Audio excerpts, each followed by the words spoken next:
Hello everybody. Same shirt, different guitar, different amp. So,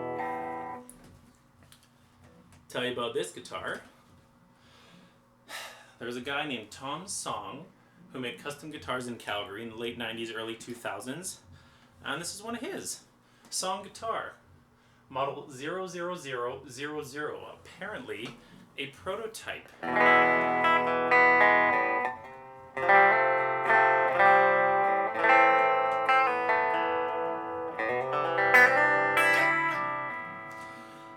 It's great.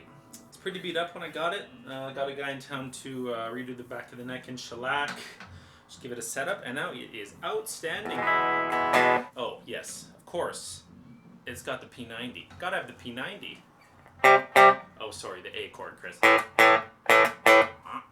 I paired it with my favorite clean amp. Don't buy a clean amp and then buy an overdrive pedal to make it distorted. If you want distortion, buy an amp with good distortion. If you want an amp that does good cleans, buy an amp that does good cleans.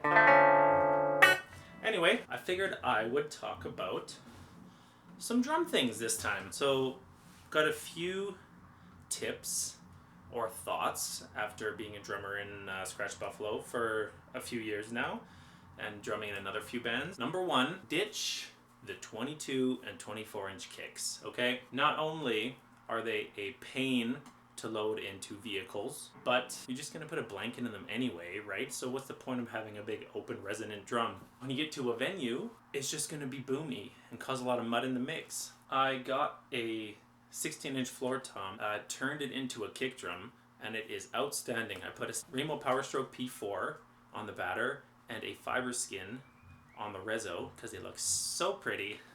And I put a little roll of insulation in the middle, just rolled up like a burrito. It sounds great. It's short, it's punchy, it's thuddy, it carries across a room, and best of all, when you mic it through a PA, it sounds like a full kick drum. So why are people still taking 22 and 24 inch kick drums? Come on, give it a try. You might like it.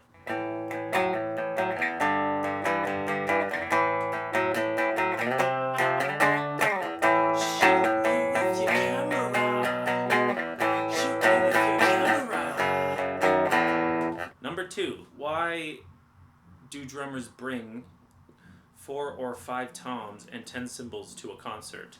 The drummer has a job, right? That's to keep the beat, keep the rhythm, keep the heads nodding. The audience doesn't know that you have some hand-hammered crash, you know, an 18, a 19, a 20, and some fancy dry ride, and all these cymbals and bells and whatnot, and 7 toms and special tunings. Audience does not care one bit. Why don't you just try bringing a kick, a snare, and a tom, you know?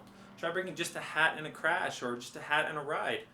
Just try it out. And on that note, why don't you just take your big kit at home, try rearranging it or downsizing it, you know? Instead of having 4 or 5 toms, you know, try one, or try moving the rack tom to the left side, to the left of the hi-hat or something. I used to play a 4-piece with 2 toms. I always had the rack tom up where everyone has it, but I found it hard to reach over to the ride for the kind of things I wanted to do. So I ended up taking the rack tom off and moving it to the left of the hi-hat. So I had kind of toms on both sides. I ended up really, really liking it. And then from that point, I moved my crash cymbal to the left of the hi-hat, which I still have today. And it is outstanding. I could not imagine it anywhere else. Mess around with your kit. Just change the layout. Maybe try a few gigs without toms altogether. I did try that before, but we did miss that kind of like tom. You can kind of do it on a rim, but it's not the same. I don't really treat the tom as a tom. I kind of just treat it as like a hi-hat or a ride cymbal. I do most of my fills on the snare.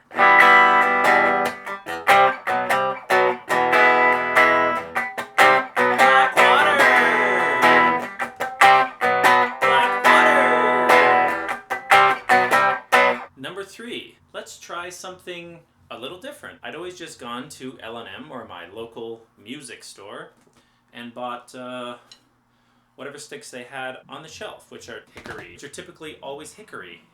Hickory. One day, someone said, hey, you should try maple sticks. They don't splinter like hickory sticks do, and they're way lighter. And I said, oh, that's cool. But I got a few pairs, and I got them, and now that's really all I play. I haven't broken a stick in almost a year. These are the same ones I bought almost a year ago. They're not even like they're barely splintering. They dent, but maple does, and they are way lighter. So it would be like you running with leg weights on. When you take the leg weights off, you're faster. I just felt that my fingers could move way faster with the lighter sticks, so a little bit less fatiguing on those long shows, you know? Try some maple sticks if you haven't. It could be a fun thing. I know another one.